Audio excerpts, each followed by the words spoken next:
You're great.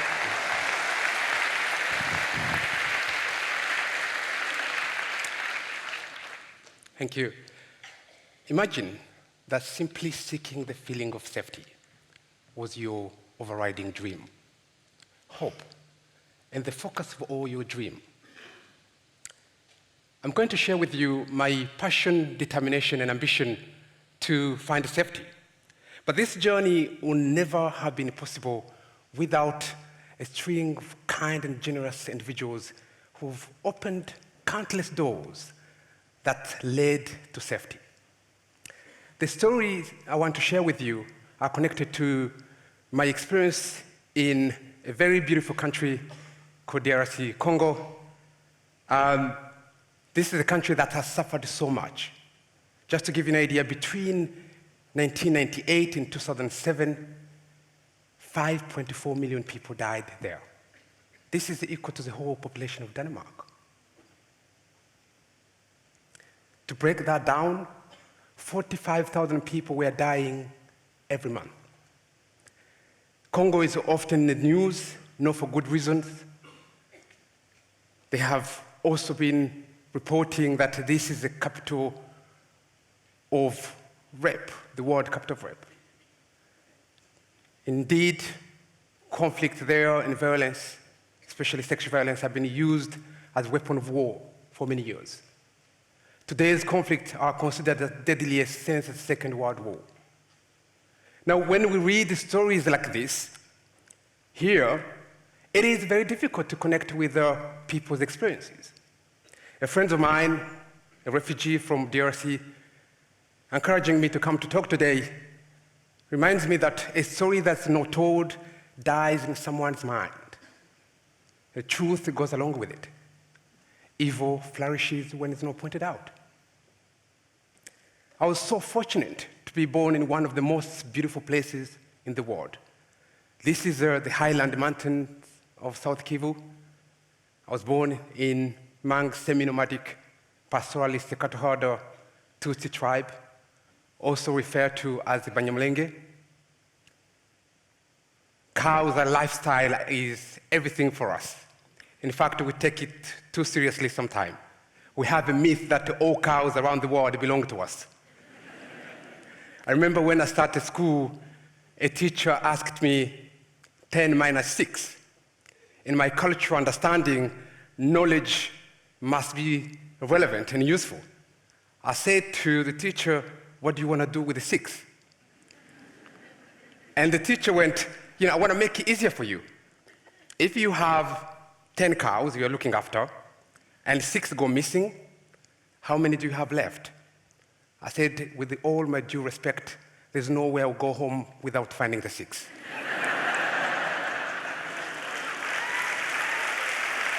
Thank you. The community come from, they've been brutally killed for so many years, simply because of who we are. I was born in a family of 9 people. Seriously, I've never seen my parents sharing bed. I don't know which location they've used to have 9 kids.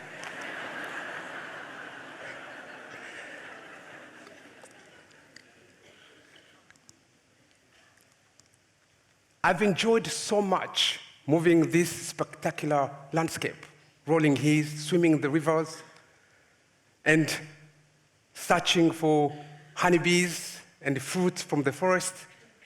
But one of my hobbies was trapping partridges. I understand partridges are posh meat in this country. But at the age of 7 or 8, I knew clearly what safety was about. It was my grandmother's home. It was a circular shape, only one door, always open, and it was never a house unless she's in. And here, she welcomed everybody.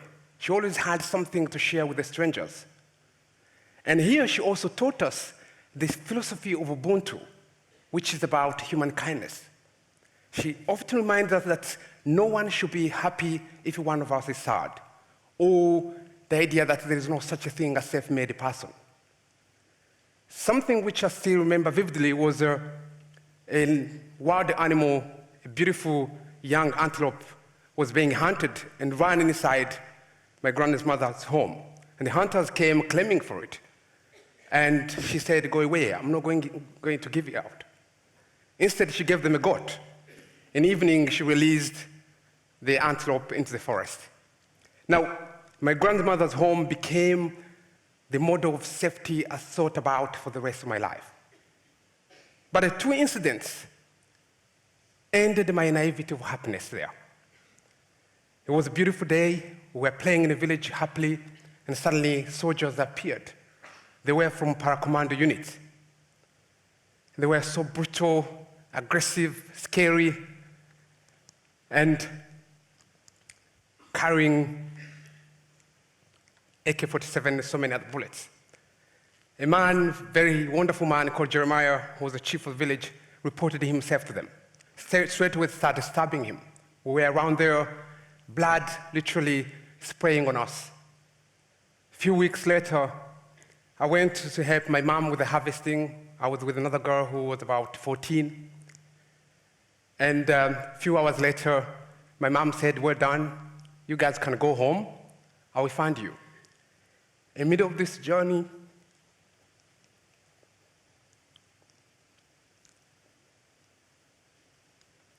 we met with similar soldiers again. We're running, they said that they're going to shoot to us, going to shoot. But I was surprised or shocked they were not interested in me. They were interested in this girl.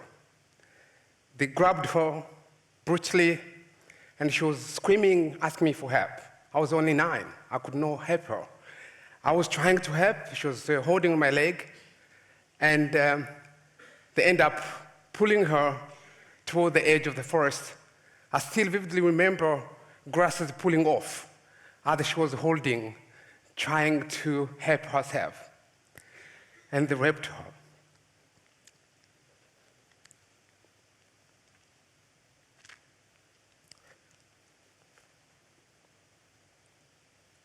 When she came back, she told me that, please don't say anything happened to me.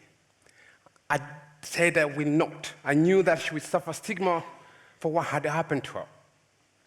But keeping that experience kept haunting me. I ran away, went to join my uncle in far away near Congo River, where he was looking after cows with other men. I enjoyed being there. I felt it was really safe in the middle of nowhere, and that's what I loved, the wild area. But unlucky again, we had one of the most terrible attacks again with the soldiers. They came this time, they tortured men, they took them as hostages, and I was left alone. In the middle of the shooting, I was fleeing, going with the cows. I reached the area which I thought the shooting has kind of stopped. I realized that one of the cows that had been shot but not dead was not there. My uncle had told me, look, you are on your own, but don't give up life. And I decided to go back to find the cow.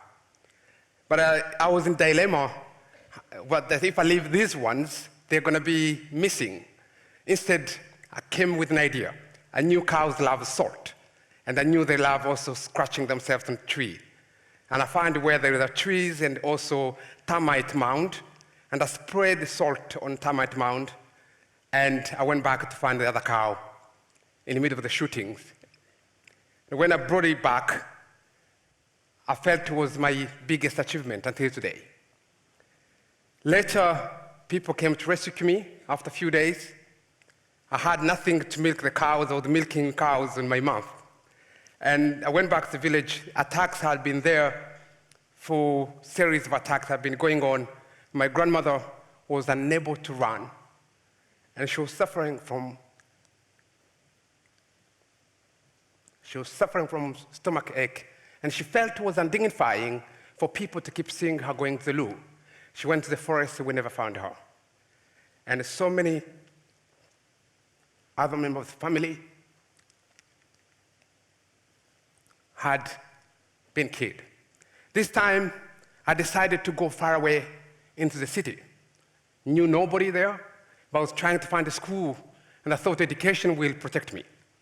And over there, I experienced countless violence, but 2 incidents were most important for me because of the helpers involved in it.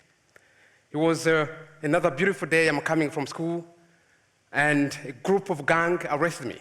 They said, "We're arresting you because you are Tutsi, and that is enough, you are criminal." And during that moment, they poured petrol on me, they wanted to burn me. And in the middle of that incident, someone came out of the blue. It was another gang member. He was a guy that had left school because he was a drug taker, and he was so poor I could not pay. And he came and he gave me a hug. He said to them, "You kill me before you kill him." Many months later, I decided to go back to the village. But the journey to go to the village with other young people, it was to go through a community that had been politically manipulated so much to hate us. But little we knew that there was an ambush. We were caught in ambush there. And this ambush, hundreds of people were surrounding us, throwing stones, bricks, sharp objects. And something I will never forget was an elderly man appeared there, very elderly and poor. I could see poverty in his skin. He had nothing much on him. And he raised his hand and he said, "Please don't pour the blood of these children on our land." And this crowd disappeared. To cut a long story short, there was a time when the government decided to deport us to Rwanda because we were Tutsi. And ironically, this was the time when genocide was happening in Rwanda. Over there, the experience I've had there is for another day. But a safety for me has been not only useful and necessary, but it has been an aspiration. So realizing my potentials become an outcome of that aspiration. Now, for those who have heard about the idea of Maslow's hierarchy of needs, this does not work for me. It expresses the Western view of the world. It sees progress as something mainly involving a person's path to self-actualization. In case of my grandmother's home, it was about safety, sanctuary, and security. And all these things run through aspirations and aims and form the basis of our relationships, plans, and feelings. And my grandmother's home, really for me and my community, it was the pivotal point of well-being. Our traditional cattle herding lifestyle offered us countless opportunities for creativity, masters of prestige, and also sense of achievement. It also offered us really all we need for our psychological and physiological needs. But when these were robbed in terms of losing security, all these things became threatened at once. Now, I do think that safety is both a foundation and aim.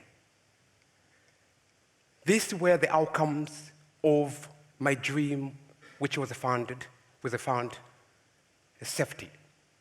And when I left, when I was hesitating to leave DRC, my father told me, just go anywhere, somewhere where you find safety, call that place home, and live in harmony with those you found.